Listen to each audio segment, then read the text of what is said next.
Start. केंद्रीय माध्यमिक शिक्षा बोर्ड के तहत विद्यालय स्तरीय आंतरिक प्रशिक्षण वर्ग में आप सभी विद्वत्जनों का स्वागत है, अभिनंदन है और मेरा नमन है, वंदन है। मैं जितेंद्र कुमार दुबे, संगीताचार्य। विषय है आर्ट इंटीग्रेशन, कला एकीकरण। इसमें सबसे पहले कला और एकीकरण दोनों पक्ष को देखना आवश्यक है। पहले कला क्या है, पहले कला को हम समझेंगे। कला की परिभाषा आज तक हजारों विद्वानों ने दी है, परंतु उसमें मतभेद है, वो सार्थक नहीं हुआ है। इसलिए कि कला का क्षेत्र व्यापक है।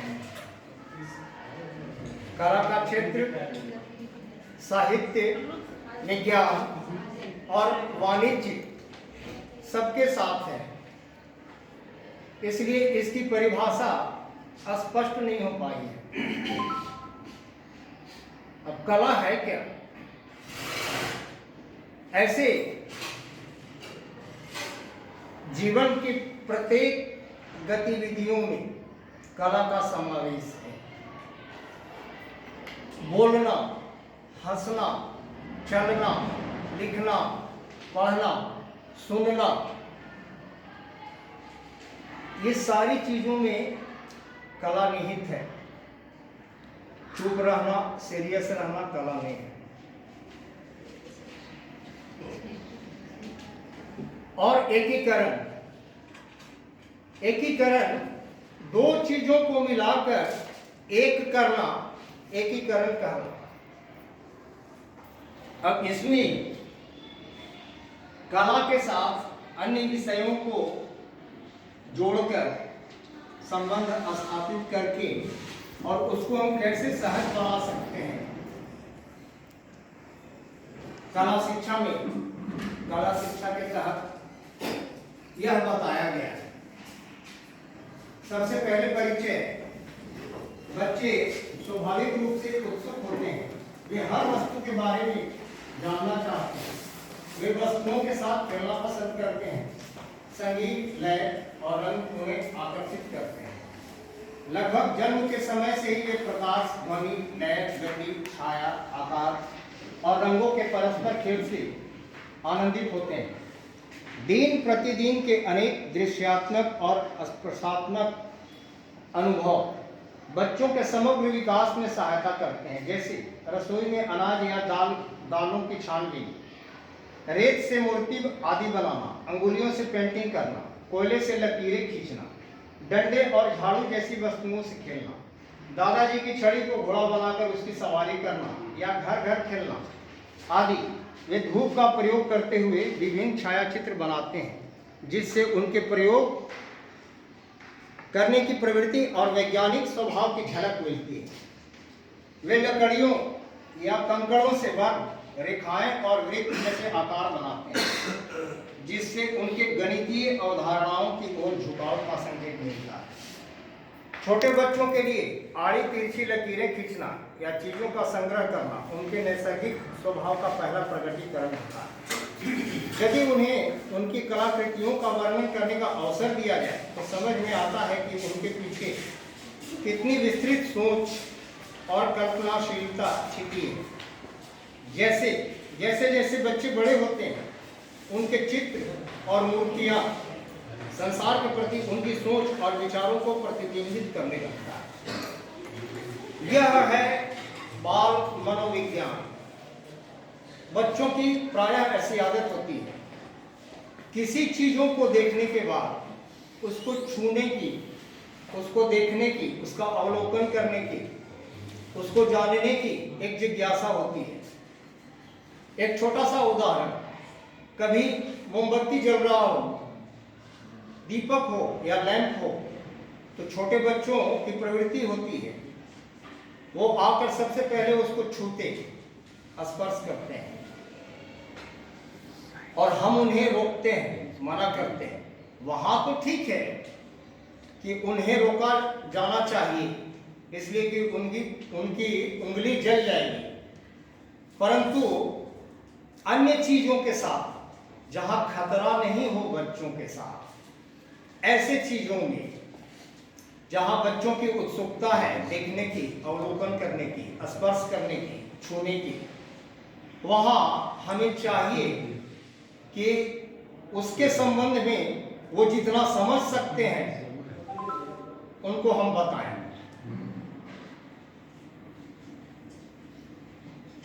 भारत में नोबेल पुरस्कार विजेता रविंद्रनाथ टैगोर ने कला और अधिगम के बीच संबंध के विचार की नींव की थी। उनके कई विचारों को उनके विद्यार्थी देवी प्रसाद द्वारा कला शिक्षा का आधार 1998 नामक पुस्तक में प्रस्तुत किया गया है। कार्य क्षेत्रों में किए गए व्यापक अनुसंधानों ने सिद्ध किया है कि सीखने सिखाने की प्रक्रियाओं में दृश्य और प्रदर्शन कलाओं का उपयोग सृजनात्मक को प्रोत्साहित करता है, समस्याओं को सुलझाने की क्षमता विकसित करता है और मानसिक कल्पना चित्रों बिंबुओं के प्रयोग की योग्यता में सुधार करता है। साथ ही यह स्थान कार्यात्मक रूप से उपयोग करने की समझ भी देता है। इससे बच्चों के समग्र रूप में सीखने और सर्वांगीण विकास में सहायता मिलती है। कला समेकित शिक्षा क्या है? कला को अन्य विषयों के साथ जोड़कर शिक्षा देना, यह क्या है? विभिन्न पाठ्यक्रम क्षेत्रों की विषय वस्तु के सीखने सिखाने के साथ कला को जोड़ देना ही कला समेकित शिक्षा है। भाषा, सामाजिक अध्ययन, विज्ञान और गणित जैसे विषयों को कला के साथ परस्पर संबंधित करने के लिए तैयार किया जा सकता है। कई बार कला बहुत सरलता से विज्ञान की अवधारणा को स्पष्ट कर सकती है। इस प्रकार विषयों की अमूर्त अवधारणाओं को विभिन्न कला रूपों का उपयोग करके समझने में आसान और मूर्त रूप दिया जा सकता है। सीखने के इस तरीके से विषय के बारे में ज्ञान और समझ को बढ़ाने में मदद मिलती है और यह कला का मूल्यांकन करने को भी बढ़ावा देता है। इसे ही समग्र या संपूर्ण शिक्षण कहा जाता है। अब कला शिक्षा और समेकित शिक्षा में क्या अंतर है? कला शिक्षा वह प्रक्रिया है जो संवेदी भावों को बढ़ावा देती है। यह उन अभिव्यक्तियों के सृजन हेतु विचारों और सामग्रियों के साथ काम करने का एक मंच प्रदान करती है जिन्हें केवल शब्दों द्वारा व्यक्त नहीं किया जा सकता। यह गैर मौखिक अभिव्यक्ति जिसे हम बोलकर नहीं समझा सकते, इसे बाहर आने के लिए प्रोत्साहित करती है, चाहे वह गीत के रूप में हो या फिर पेंटिंग या प्रदर्शन के रूप में। कई बार कुछ पेंटिंग या कुछ चित्र ऐसे होते जो ढेर सारी बातें कह जाते हैं। समझने की बात है हम उसको कितना समझ सकते हैं, और उस पेंटिंग को, उस चित्र को जिस प्रकार से उकेरा जाता है, वह विद्यार्थी हो या एक प्रोफेशनल टीचर हो, उसके समझ में, उसके मस्तिष्क में जितनी बातें आती है उस चीज को वो उभारता है, वो उकेरता है। यही बात बच्चों के साथ भी होता है। बच्चों के साथ कई बार ऐसा होता है, एक चित्रकला का ही विषय है, तो चित्रकला में हम पूरे वर्ष भर अपने पाठ्यक्रम के अनुसार बच्चों को पढ़ाते हैं, शिक्षा देते हैं जो चित्र बनाना है। परंतु परीक्षा के समय, परीक्षा के बाद उनकी जो कापियां देखी जाती है उसमें एक समान चित्र सबका नहीं होता। ऐसा क्यों होता है? ऐसा इसलिए होता है कि जिन विद्यार्थियों ने जिस प्रकार उसका अवलोकन किया उस प्रकार ही अपने मस्तिष्क और हृदय के द्वारा उसको उकेर सकता है, उसको समर्पित कर सकता है आपके सामने। अब इसमें मूल्यांकन की जो विधि है, कभी भी बच्चों के बीच तुलनात्मक अध्ययन करना चाहिए, लेकिन तुलनात्मक वर्णन नहीं करना चाहिए, तुलना नहीं करना चाहिए बच्चों के सामने तुम्हारा अच्छा है और तुम्हारा खराब है। इससे जिसने खराब बनाया, जिसको आप ये व्यक्त कर रहे हैं कि ये खराब बनाया, तो उसकी जो सृजनशीलता है, तो अपने मस्तिष्क और हृदय के अनुसार उस चित्र को जिस प्रकार बनाया है, वो स्पष्ट किया है, वो उकेरा है। आपके नकारात्मक प्रभाव से वो और पीछे चला है। इसलिए प्रायः उसको उसके मूल्यांकन के लिए उसको सकारात्मक पक्ष के द्वारा ही उसका मूल्यांकन करें।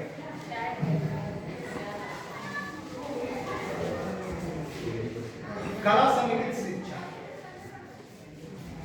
कला समेकित शिक्षा में कला को पाठ्यक्रम का मुख्य हिस्सा बनाते हुए काम किया जाता है। विभिन्न कला रूपों का उपयोग करके की अमूर्त अवधारणाओं का पता लगाया जा सकता है। कला समेकित कक्षाएं सीखने के ऐसे अनुभव प्रदान करती है जिससे सीखने वाले का मन और शरीर उससे जुड़ जाता है। इस तरह कलाएं बच्चों को कई तरह के कौशल और क्षमताओं का उपयोग करने में सक्षम बनाती है। एक तो शिक्षा का पक्ष, और शिक्षा के साथ कला को जोड़ना, इसलिए मैंने पहले बताया कि लिखना, बोलना, चलना, फिरना, घूमना, जीवन की जितनी गतिविधियां हैं, सब में कलाएं निहित हैं। अब शिक्षा के साथ कला को जोड़ना है कि बच्चों को आनंददायक लगे, तो हम क्या उपाय करेंगे? उसमें आपके लिखने की भी कला हो सकती है, आपको बोलने की कला हो सकती है। आपके तरफ बच्चे कैसे देखें, आप बच्चों को कैसे आकर्षित कर सकते हैं, बच्चों को आनंद आए, और जब आनंद आना प्रारंभ हो जाएगा, बच्चे उस विषय में रुचि लेना शुरू कर देंगे। सीखने की प्रक्रिया को समग्र और अनुभवात्मक बनाने में कला की क्या भूमिका हो सकती है? कला के विभिन्न रूपों से जुड़ते हुए विद्यार्थी विभिन्न चरणों से गुजरते हैं, जैसे अवलोकन करना, पहले देखता, उस पर विचार करना, कल्पना करना, खोज करना, प्रयोग करना, तर्क द्वारा निर्णय पर पहुंचना, सृजन करना और व्यक्त करना।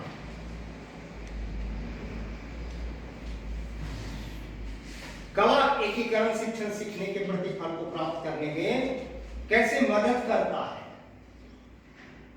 शिक्षण पद्धति को कला के साथ जोड़कर बच्चों को आनंद कैसे आता है, उसको कैसे सीख सकता है?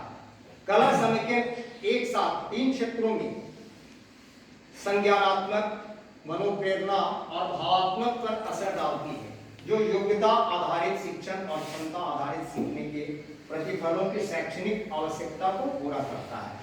यहाँ एक चित्र दिया गया है। इस प्रकार का हम लोग अपने परियोजना कार्य में विद्यालय में बच्चों को दिया करते हैं। परियोजना कार्य एक चार्ट पेपर में बनाकर लाना है।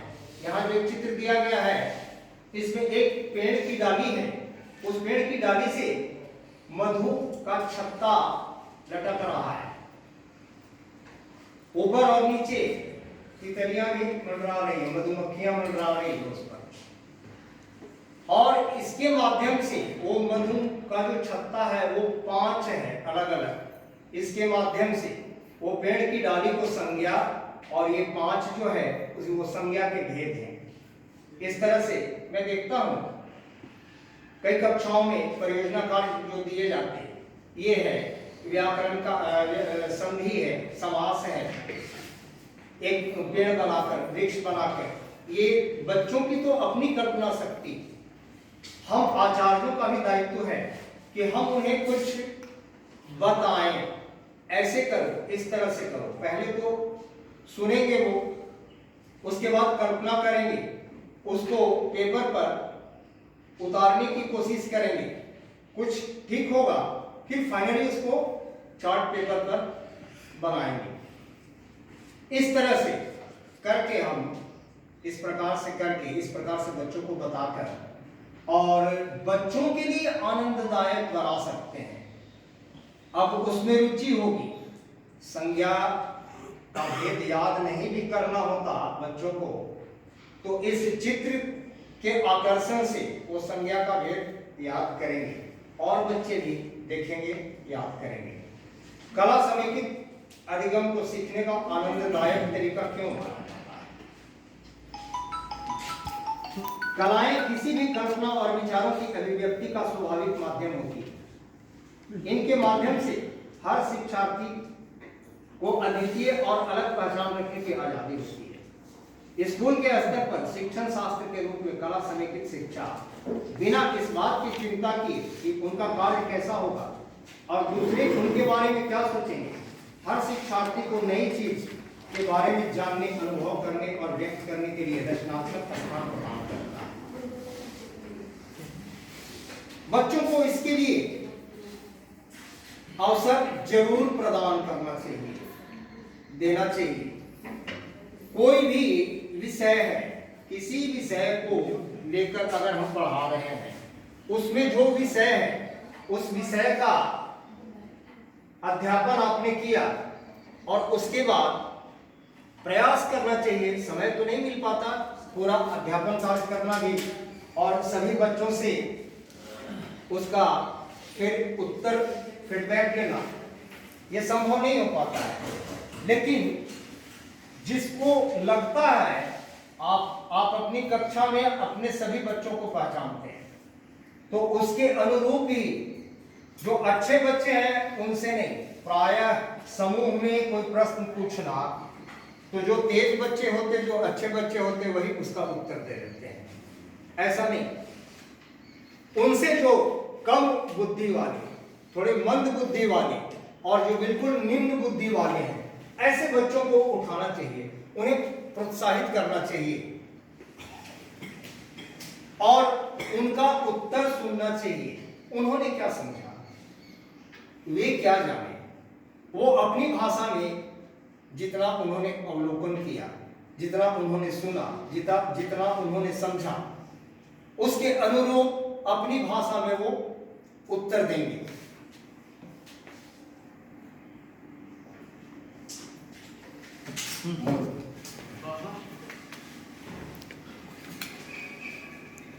इसमें सीखने वालों को कला को एक प्रक्रिया के रूप में अनुभव करने और परिणाम की चिंता नहीं करने के लिए प्रोत्साहित किया जाता है, जिससे उन्हें विषय से जुड़े भय को दूर करने में मदद मिलती है और करने व सीखने की उनकी खुशी में बढ़ोतरी होती है।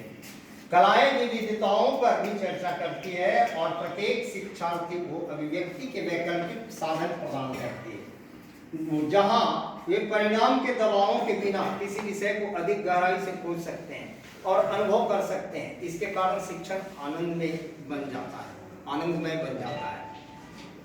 क्या अभी मैंने बताया कि जो मंद बुद्धि के विद्यार्थी हैं उनसे उनका फीडबैक लेना और डरा कर नहीं, कभी ऐसा बच्चों को महसूस नहीं हो कि वो आपसे डर रहे हैं और आपने उनसे उसका उत्तर पूछा, क्या समझा, क्या याद किया, बताओ, तो वो डर से, एक तो निम्न बुद्धि के हैं, मंद बुद्धि के हैं, और आपके डर से वो प्रस्फुटित नहीं हो पाएंगे, वो कुम्हला जाएंगे, उनकी आवाज नहीं निकल पाएगी, वो जो भी व्यक्त करना चाह रहे थे वो व्यक्त नहीं कर पाएंगे।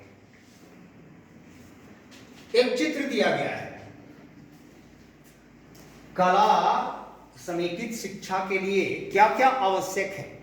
एक चित्र दिया गया है, यह चित्र है एक वंदना स्थल का, ऊपर में सामने वंदना हो रही है और जितने शिक्षक हैं, शिक्षिकाएं हैं, ये सभी अपनी कला के आधार पर एक रचना, एक संरचना बनाया है इन लोगों ने। इससे बच्चों में उत्साह और आनंद दोनों आता और वो इस तरह के ज्यामितीय गतिविधियों को सीखने में भी रुचि रखते हैं। नेक्स्ट, दूसरा चित्र है ये बाल सभा का। हम बच्चों को रोक कर रखते हैं, बच्चों को रोक कर रखते हैं। बच्चों का बाल सभा कराना उनके विकास के लिए बहुत आवश्यक है। यदि कक्षा कक्ष में किसी विषय पर वो नहीं स्पष्ट बोल पा रहे हैं या बोल नहीं पा रहे हैं, तो बाल सभा के माध्यम से ऐसे बच्चे दूसरों को देखकर कुछ न कुछ जरूर बोलेंगे और बोलते हैं। यह अति आवश्यक है, लेकिन एक शर्त है। बाल सभा का आयोजन जब भी हो, प्रत्येक बच्चों को उनकी अभिव्यक्ति की आजादी दी जाए, उनको बोलने का अधिकार दिया जाए और वहां यमराज की तरह खड़ा नहीं होना चाहिए। बिल्कुल डांट कर बोलकर बोलो चलो, या फिर वहां कुछ पनिशमेंट दे दिया गया, ऐसा नहीं। इस प्रकार की विधि करने से, ऐसा करने से बच्चे जो खुलना चाह रहे हैं, जो कभी कक्षा में नहीं बोल पाए, वो नहीं बोल पाएंगे। यहां उनको आजादी दीजिए। हर जगह बच्चों को थोड़ी आजादी चाहिए। उनकी कक्षा कक्ष में ही भी बच्चों को आजादी चाहिए, थोड़ी सी आजादी चाहिए। हाँ, ध्यान ये रखना है कि वो अनुशासनहीनता नहीं करें। अनुशासन में रहकर थोड़ी सी आजादी दीजिए और आप उनके साथ बिल्कुल मित्रवत व्यवहार कीजिए। आप उनके साथ इजी हो जाइए, उनको डर नहीं लगे, उनको लगे कि ये मेरा बिल्कुल मित्र है, इससे अगर कुछ हम गलत भी बोल देते हैं तो ये पीटेगा नहीं, ये सजा नहीं देगा। इस तरह की प्रक्रिया होनी चाहिए। तीसरा चित्र है छोटे बच्चों के लिए। छोटे बच्चों को आजादी, तो बिल्कुल आजादी देनी चाहिए, उनको बाहर निकालना चाहिए। ऐसे जगह में नहीं जहां वो किसी प्रकार का चित्र नहीं उभार सकते हैं। ऐसे जगह में छोटे बच्चों को नहीं निकालना चाहिए। बच्चों को ऐसे जगह में निकालना चाहिए जहां मिट्टी है, रेत है, उसमें बच्चे खेलेंगे भी, मजा भी करेंगे। पत्थर उठाकर उसमें उनके मन में जो भी विचारधाराएं आएंगी उसको स्पष्ट करेंगे चित्र के माध्यम से, और चित्र के माध्यम से बिल्कुल स्वतंत्र छोड़ दिया जाए। देखा जाए वो क्या कर रहे हैं, उनकी क्या गतिविधि है, वो क्या बना रहे हैं, और फिर प्रत्येक बच्चों के पास जाकर उन्हें प्रोत्साहित करना और उनको उनके चित्र के बारे में बताना कि ये गणित से जुड़ा हुआ है, ये ज्यामितीय है, ये वृत्त है, ये आयत है, ये वर्ग है, इस प्रकार का।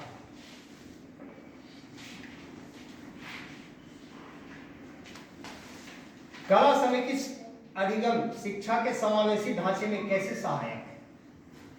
कला का सबसे महत्वपूर्ण पहलू है कि इसमें कोई सही या गलत उत्तर नहीं होता है। ज्ञान को अनुभवात्मक तरीके से प्राप्त किया जाता है। शिक्षित से अशिक्षित, विशेष आवश्यकता समूह से सामान्य या लड़कियों से लड़कों की कला के काम में अंतर करने की आवश्यकता नहीं है, क्योंकि कला स्वयं की अभिव्यक्ति है। मैंने पहले बताया कि आपने जो बताया, आप किसी चित्र को बनाने के लिए आपने कहा, आप परियोजना कार्य ही दिए, प्रोजेक्ट वर्क ही दिए हैं बनाने के लिए, तो ये आवश्यक नहीं है कि सभी बच्चे एक जैसे बनाएं या आकर्षक बनाएं। आपकी नजरों से उन्होंने जो बनाया है वो अपनी नजरों से सही बनाया है। अब वहां तुलना करने की आवश्यकता नहीं है और खराब कहने की भी आवश्यकता नहीं है, उसे भी प्रोत्साहित करना चाहिए, ऐसे उनका बढ़ेगा।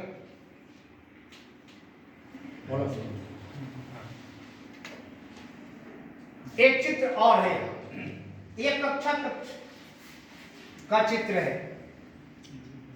इसमें एक शिक्षिका भैया बहनों को दो तरफ से बैठा दी है और गणित के माध्यम से उसको ज्यामिति बताया जा रहा है। हमें भी ऐसा करना चाहिए कभी।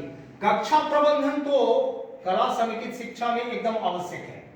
कक्षा प्रबंधन में पहली बात ये, मैंने इसमें डिलीट कर दिया है, 9 पेज मैंने डिलीट किया है। कक्षा प्रबंधन तो इसलिए आवश्यक है कि कुछ बच्चों की आदत हो जाती है कि सुबह में आए, सबसे पहले आए और कक्षा में सबसे पीछे बैठे। उनकी आदत बन गई है, आदत सी बन गई है, वो पीछे ही बैठेंगे। कुछ बच्चे जो आगे नहीं बैठना चाहते, कभी लाचारी उनको आगे बैठना पड़ता, इसलिए कि पीछे जगह नहीं है। इसका परिवर्तन, इसको परिवर्तित करना चाहिए। कक्षा कक्ष का जो स्वरूप है उसको बदलना चाहिए। जो बैठने की व्यवस्था है, जो बेंच है, कभी उसको भी कलात्मक ढंग से बदलना चाहिए। बच्चों को तो बदलना ही चाहिए। इससे बच्चों में एक बातें आती, कभी कभी कुछ बच्चे किसी के साथ जो रोज बैठ रहे हैं, अगर वो बच्चा थोड़ा चंचल है, लड़ने वाला है, और यह बच्चा शांत है, तो इसको हर रोज परेशानी होती है। और बदल देने से, जिस दिन आपने बदला और अच्छे बच्चे के साथ वो बच्चा बैठा, तो वो थोड़ा सा फ्री महसूस करता है, थोड़ा सा अच्छा लगता है उसको। इसलिए कक्षा प्रबंधन आवश्यक है। एक ये, दूसरी बात ये कि कक्षा प्रबंधन ऐसा हो जहां शिक्षक हर बच्चों तक आसानी से पहुंच जाए, जैसे तैसे नहीं। ये सारी बातें बच्चों के मानस पटल पर इसका प्रभाव डालता है।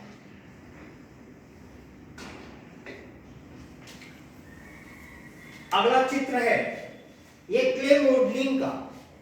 एक शिक्षक बच्चों के साथ कच्ची मिट्टी के साथ वो कुछ बनाने के लिए, कच्ची मिट्टी से बनाने के लिए कुछ बता रहा है, सिखा रहा है। सबको जानकारी होगी एनईपी 2020 के तहत एक विषय है, उसमें एक टॉपिक है कला कौशल का विकास, और इसमें निर्देशित किया गया है कि कक्षा षष्ठ से लेकर कक्षा अष्टम तक के भैया बहनों को सप्ताह में एक दिन बैग फ्री विद्यालय चाहिए।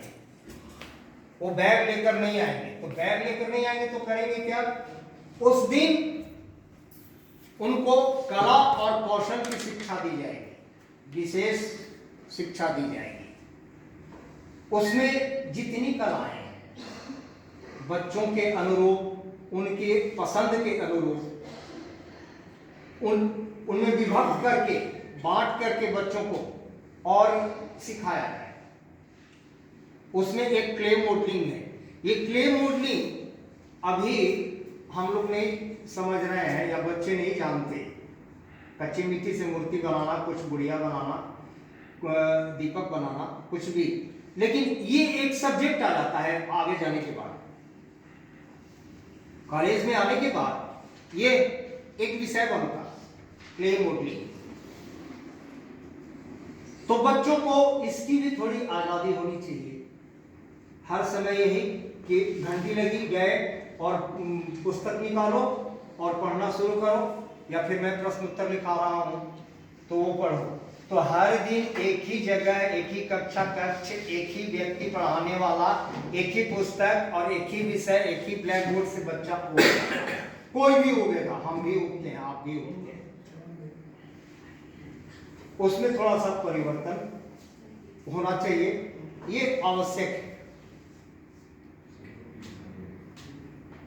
कला का अन्य विषयों के साथ सह संबंध है। कुछ लोगों की अवधारणाएं होती है ऐसी, कुछ लोग सोचते हैं कि कला पक्ष अलग और ये संकाय भी अलग है। ऊपर दशम पास करने के बाद ये तीनों संकाय अलग अलग है, कला संकाय, वाणिज्य संकाय और विज्ञान संकाय। ये संकाय ही, डिपार्टमेंट ही अलग है। लेकिन ऐसा नहीं है, कला का संबंध सभी विषयों के साथ है। सबसे पहले तो भाषा और साहित्य के साथ। कला को किसी भी भाषा की नीति का जनक कहा जा सकता है, क्योंकि वर्णों का निर्माण कला पर आधारित है, जिन्हें पिक्टोग्राफ कहा जाता है। कला एवं साहित्य का उद्गम स्थान एक ही है, दोनों हमारे मनोभावों और अनुभूतियों में जन्म लेते हैं। साहित्यकार जिन विचारों, समस्याओं और मनोभावों को शब्दों के माध्यम से अभिव्यक्त करता है, उन्हें एक कलाकार अपनी तूलिका और रंगों के माध्यम से कैनवस पर उतारता है। दोनों विषय कभी कभी अभिव्यक्ति में एक दूसरे के पूरक भी बन जाते हैं। जब किसी चित्र के ऊपर कुछ पंक्तियां लिख दी जाती है अथवा कविता या कहानी के साथ एक मनोरम चित्र भी बना दिया जाता है, तब प्रस्तुति अधिक प्रभावशाली हो जाती है। इसलिए यह कहना कि कला और साहित्य अभिव्यक्ति के दो माध्यम है, त्रुटिपूर्ण न होना, यद्यपि दोनों विषयों की अपनी सीमाएं भी हैं। परीक्षा में भी आता है और हम बच्चों को परियोजना कार्य में भी देते हैं कभी। इसके लिए क्या क्या आवश्यक है? इसके लिए आवश्यक है कि बच्चों को कभी बाहर ऐसे स्थान पर, ऐसे जगह पर, ऐसे स्थल पर ले जाएं जहां जाकर बच्चे अवलोकन करके, देख करके कुछ सीखें, और वहां से पुनः वापस आने के पश्चात हमें बच्चों को एक कार्य देना चाहिए, एक परियोजना कार्य देना चाहिए, प्रोजेक्ट वर्क देना चाहिए कि आपने जो वहां देखा, आपने क्या अवलोकन किया, क्या देखा, क्या आपने सीखा, इसको इस पर उकेरे चित्र के माध्यम से या लिखकर।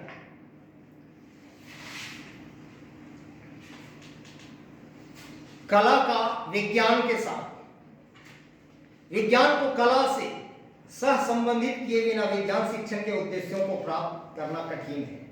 विज्ञान शिक्षण को रोचक, प्रभावपूर्ण एवं यथार्थ बनाने के लिए चित्रों का उपयोग किया जाता है। रसायन विज्ञान में पदार्थ की संरचना, चट्टान और मिट्टी, घर और वस्त्र इत्यादि का अध्ययन चित्रों की सहायता से किया जाता है। विज्ञान में हम पढ़ते हैं, बच्चों को बताते हैं, फिजिक्स है, तो जब तक चित्र नहीं बनाएंगे वो बच्चे आसानी से नहीं समझ पाते। कला का भूगोल के साथ, भूगोल को कला से संबंधित कर रोचक, प्रभावपूर्ण और यथार्थपरक रूप से पढ़ाया जा सकता है, जिसके लिए चित्र, रेखाचित्र, मानचित्र, चार्ट, ग्राफ इत्यादि का प्रयोग किया जाता है। कला का अर्थशास्त्र के साथ, अर्थशास्त्र विषय में आंकड़ों की बहुलता होती है। आंकड़ों का रेखा चित्रीय प्रदर्शन के माध्यम से विद्यार्थियों को समझाया जाता है, तथा इसी प्रकार सभी विषयों में कला का प्रयोग करके विद्यार्थियों को पढ़ाया जा सकता है। यह अर्थशास्त्र के साथ कला का एक और संबंध और नजदीक, एक उदाहरण, किसी भी उत्पाद उसकी बिक्री क्षमता को बढ़ाने के लिए हम प्रचार प्रसार करते हैं। टेलीविजन में भी आजकल प्रचार होता है, प्रसार होता है, तो इसके लिए हम चित्रपट और तरह तरह के रंगीन चित्रों के माध्यम से